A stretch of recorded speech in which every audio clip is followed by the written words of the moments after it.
মৰমৰ ছাত্ৰ-ছাত্ৰীসকল, আজি মই এটা নতুন বিষয়বস্তু লৈ পুনৰ অন্বেষণৰ মজিয়ালৈ আহিছোঁ। এই বিষয়বস্তুটো হৈছে কোৱাৰ্টাইল ডেভিয়েশ্যন বা চতুৰ্থ বিচ্যুতি।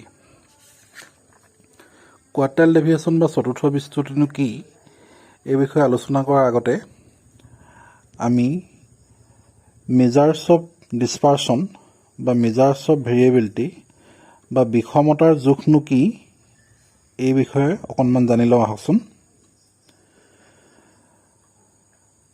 আমি সকলোৱে জানো যে মেইন, মেডিয়ান আৰু মোডৰ সহায়ত আমি আমাৰ ডাটাবোৰক এটা ছিংগুল ভেলু বা একক মানেৰে উপস্থাপন কৰিব পাৰোঁ। কিন্তু যদিও মেইন, মেডিয়ান বা মোডৰ সহায়ত আমি আমাৰ ডাটাবোৰক এটা একক মান বা ছিংগুল ভেলুৰে উপস্থাপন কৰোঁ, তথাপিতো কাৰ্যক্ষেত্ৰত দেখা যায় যে একাধিক ডাটাৰ শ্ৰেণী বা ছিৰিজ অফ ডাটাৰ ক্ষেত্ৰত মেইন, মেডিয়ান বা মোড একে হ'লেও কিন্তু ছিৰিজটোত থকা ডাটাবোৰ বেলেগ বেলেগ হয়। উদাহৰণস্বৰূপে মই দুটা ডাটাৰ ছিৰিজ দেখাইছোঁ, ছিৰিজ এ আৰু ছিৰিজ বি। এই দুইটা ছিৰিজৰ কাৰণে মিন বা গড় হৈছে 60, কিন্তু দেখা যায় যে ছিৰিজ এত মিন 60 আৰু অন্য ডাটাবোৰৰ মাজৰ ডিফাৰেঞ্চ বা পাৰ্থক্য মাত্ৰ +-1। কিন্তু ছিৰিজ বিৰ ক্ষেত্ৰত দেখা যায় যে মিন আৰু অন্য ডাটাবোৰৰ মাজৰ সৰ্বোচ্চ পাৰ্থক্য +-30।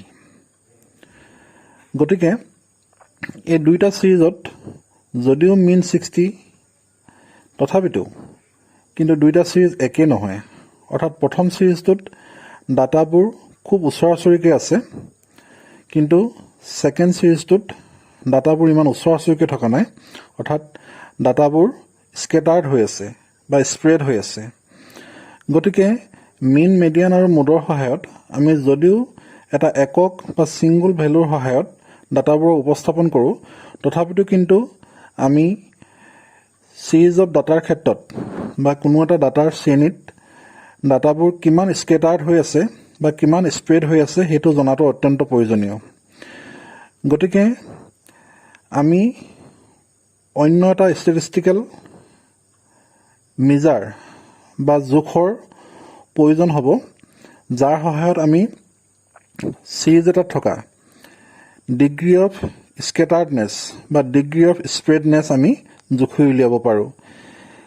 এই ডিগ্ৰী অফ স্কেটাৰ্ডনেছ বা ডিগ্ৰী অফ স্প্ৰেডনেছ জোখাৰ যিটো মেজাৰ বা যিটো জোখ, সেই মেজাৰটোকে কোৱা হয় মেজাৰ্ছ অফ ভেৰিয়েবিলিটি বা মেজাৰ্ছ অফ ডিছপাৰশ্যন। অসমীয়াত কোৱা হয় বিষমতাৰ জোখ।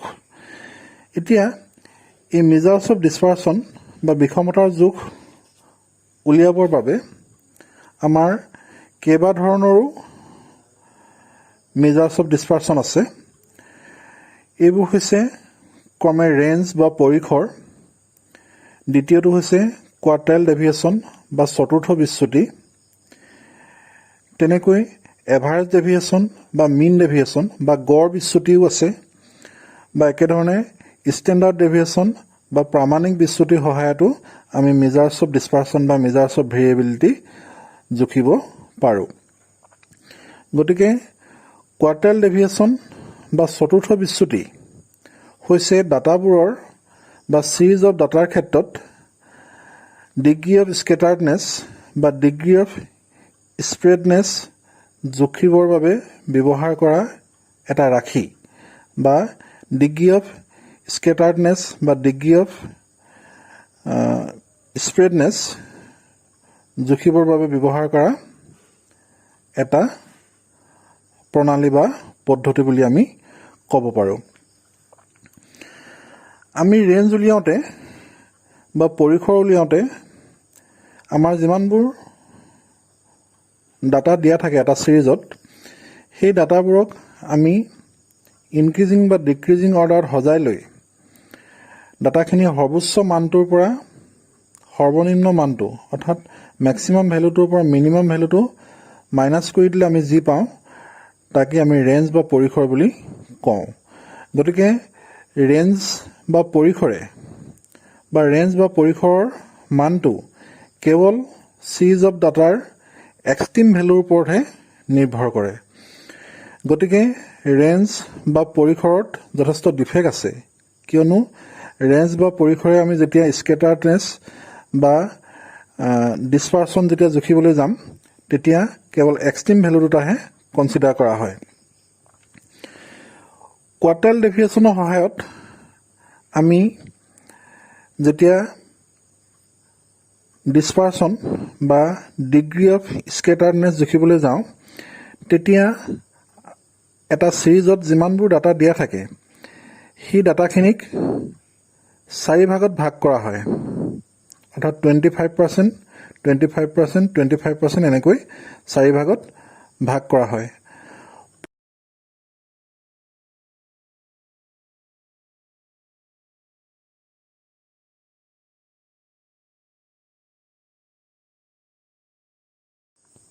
ইয়াৰে প্ৰতিটো ভাগকে একোটা কোৱাৰ্টাইল বোলা হয়। গতিকে আমি 3টা কোৱাৰ্টাইল পাম। ইহঁতক ক্ৰমে Q1, Q2 আৰু Q3 উপস্থাপন কৰা হয়। Q1, Q2 আৰু Q3 ক্ৰমে ফাৰ্ষ্ট কোৱাৰ্টাইল, ছেকেণ্ড কোৱাৰ্টাইল আৰু থাৰ্ড কোৱাৰ্টাইল বুলি কোৱা হয়। এই 3টা কোৱাৰ্টাইলে আমাৰ সৰ্বোচ্চ ডাটাখিনিক বা চিৰিজ অফ ডাটাখিনিক 4টা কোৱাৰ্টাইলত ভাগ কৰিব। এতিয়া কোৱাৰ্টাইল ডেফিনেশ্যন উলিয়াবৰ বাবে থাৰ্ড কোৱাৰ্টাইলৰ পৰা ফাৰ্ষ্ট কোৱাৰ্টাইল মাইনাছ কৰি অৰ্থাৎ Q3 মাইনাছ Q1 লৈ তাৰ আধা ল'লেই হ'ল, অৰ্থাৎ ডিভাইডেড বাই 2 কৰিলেই হ'ল। অৰ্থাৎ মেথমেটিকেলি কোৱাৰ্টাইল ডেফিনেশ্যন Q সমান Q3 মাইনাছ Q1 ডিভাইডেড বাই 2। গতিকে কোৱাৰ্টাইল ডেফিনেশ্যন উলিয়াওঁতে আমাৰ চিৰিজ অফ ডাটাৰ প্ৰথম 25% ডাটা আৰু শেষৰ 25% ডাটা বাদ পৰি যায়।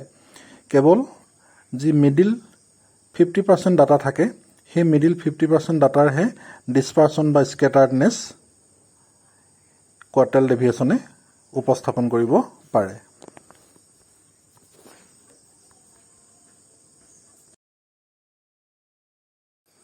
আমি ভালদৰে লক্ষ্য কৰিলে দেখা পাম যে যিটো ছেকেণ্ড কোৱাৰ্টাইল বা Q2, এই Q2 বা ছেকেণ্ড কোৱাৰ্টাইলে প্ৰকৃততে ডাটাবোৰৰ মেডিয়ান বা মধ্যমা সূচায়।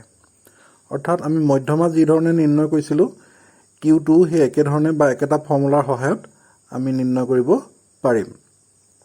মধ্যমা নিৰ্ণয় কৰাৰ নিচিনাকৈ আমাৰ Q1 আৰু Q3 নিৰ্ণয় কৰিবৰ বাবেও দুটা একেধৰণৰ ফৰ্মুলা আছে।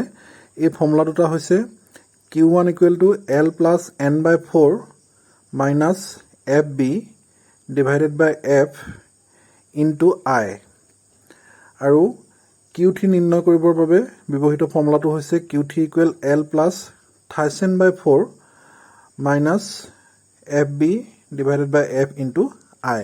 আমি এটা উদাহৰণ লৈ ল'লে কথাখিনি বেছি স্পষ্টকৈ বুজি পোৱা যাব। মই এটা উদাহৰণ দেখাইছোঁ। এটা ক্লাছ অফ ইণ্টাৰভেল দিয়া আছে আৰু ফ্ৰিকুৱেঞ্চিবিলাক দিয়া আছে 40 পৰা 44, 45 পৰা 49 এনেকৈ ক্লাছ ইণ্টাৰভেলখিনি দিয়া আছে আৰু লগতে কৰস্পণ্ডিং ফ্ৰিকুৱেঞ্চিখিনি দিয়া আছে। এতিয়া আমাৰ প্ৰথম কাম হ'ব Q1 আৰু Q3 গণনা কৰা। Q1 গণনা কৰিবৰ বাবে আমি প্ৰথমতে n/4 নিৰ্ণয় কৰিব লাগিব। ইয়াত আমাৰ টোটেল নাম্বাৰ অফ স্ক'ৰ দিয়া আছে 66। গতিকে 66/4 ইকুৱেল হ'বগৈ 16.5।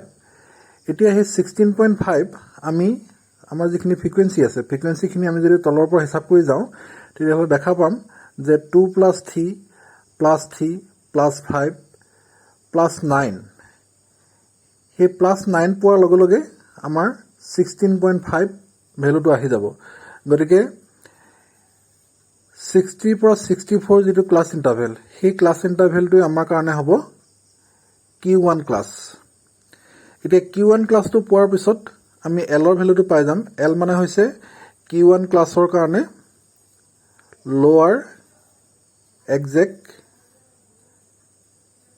ক্লাছ ইন্টাৰভেল বা আমাৰ ক্লাছ ইন্টাৰভেলৰ যেটো লোৱাৰ লিমিট তাৰ যেটো এক্সাক্ট ভ্যালু অৰ্থাৎ ইয়াত হবগে 60 পৰা আমি 0.5 মাইনাস কৰিব লাগিব গতিকে আমাৰ ভ্যালুটো হ'ব 59.5 n/4 ভ্যালু আছে আমি 16.5 পাই আছো আৰু fb ভ্যালুটো হ'ব cumulative frequency below the Q1 class অৰ্থাৎ 60 পৰা 64 যেটো ক্লাছ আছে সেই ক্লাছটোৰ তলত যিমানখিনি ফ্ৰিকোয়েন্সি আছে 5 3 3 2 এই গোটেইটা ফ্ৰিকোয়েন্সি প্লাস কৰিলে আমাৰ যেটো হ'ব সেই ভ্যালুটোৱে fb বুজাব অৰ্থাৎ আমাৰ ইয়াত এটো প্ৰবলেমৰ কাৰণে fb ভ্যালু হ'ব 13 আৰু স্মল f হৈছে Q1 ক্লাছৰ ফ্ৰিকোয়েন্সি অৰ্থাৎ আমাৰ এই প্ৰবলেমটোৰ কাৰণে হ'ব 9 আৰু I মানে হৈছে length of class interval যত আমাৰ এটো প্ৰবলেমৰ কাৰণে length of class interval হৈছে 5 অৰ্থাৎ শ্ৰেণী অন্তলৰ দৈৰ্ঘ্য 5 গতিকে ভ্যালুখিনি পুট কৰি দিলে Q1 ৰ ভ্যালু আমি পাই যাম আমাৰ এই প্ৰবলেমটোৰ কাৰণে Q1 ৰ ভ্যালু হ'ব 61.44 একে ধৰণে Q3 ভ্যালু উলিয়াবৰ বাবে আমি প্ৰথমতে 13/4 ৰ ভ্যালুটো উলিয়াই ল'ব লাগিব আমাৰ এটো প্ৰবলেমৰ বাবে 13/4 ৰ ভ্যালু হৈছে 49.5 এতিয়া আমি আগৰ ধৰণে তলৰ পৰা ফ্ৰিকোয়েন্সি বিলাক প্লাস কৰি গৈ থাকিলে দেখা পোৱা যাব যে 2 + 3 + 3 + 5 + 9 + 12 + 10 + 7 এই 7 প্লাস কৰাৰ লগে লগে আমাৰ 49.5 টাৰ্মটো আহি যাব গতিকে 70 পৰা 75 ৰ পৰা 79 যেটো ক্লাছ ইন্টাৰভেল আছে সেই ক্লাছ ইন্টাৰভেলটো আমাৰ কাৰণে হ'ব Q3 ক্লাছ এটা Q3 ক্লাছটো পোৱাৰ পিছত আমি L ৰ ভ্যালু পাই যাম L ৰ ভ্যালুটো আমাৰ আগৰ ধৰণে 75 ৰ পৰা 0.5 মাইনাস কৰিব লাগিব কাৰণ ক্লাছ ইন্টাৰভেলটোৰ যেটো লোৱাৰ লিমিটটোৰ এক্সাক্ট ভ্যালুটো ল'ব লাগে গতিকে 75 ৰ পৰা 0.5 মাইনাস কৰিলে হ'ব 74.5 আৰু fb ভ্যালু আগৰ নিচিনাকে Q3 ক্লাছৰ তলৰ ফালে থকা যিমানখিনি ফ্ৰিকোয়েন্সি সেই ফ্ৰিকোয়েন্সিখিনি টোটাল বা কিউমুলেটিভ ফ্ৰিকোয়েন্সি অৰ্থাৎ 10 + 12 + 9 + 5 + 3 + 3 + 2 এইখিনি কৰিলে যিমান হ'ব এটো প্ৰবলেমৰ কাৰণে হ'ব ভ্যালুটো 44 এ fb হোসাব আৰু স্মল f মানে হৈছে Q3 ক্লাছৰ যেটো ফ্ৰিকোয়েন্সি আমাৰ এই প্ৰবলেমৰ কাৰণে 7 আৰু I মানে হৈছে length of class interval 5 এটা ভ্যালুখিনি পুট কৰি দিয়াৰ লগে লগে আমাৰ Q3 ভ্যালু আমি পাই যাম 78.43 এটা Q3 আৰু Q1 দুইটা পোৱাৰ পিছত Q বা কোৱাৰ্টাইল ডেভিয়েশন ইকুৱেল আমাৰ Q3 - Q1 / 2 কৰি দিলে হৈ গল এই প্ৰবলেমটোৰ কাৰণে ভ্যালুটো হৈছে 8.5 সকলোৱে বুজি পালে নিশ্চয় ধন্যবাদ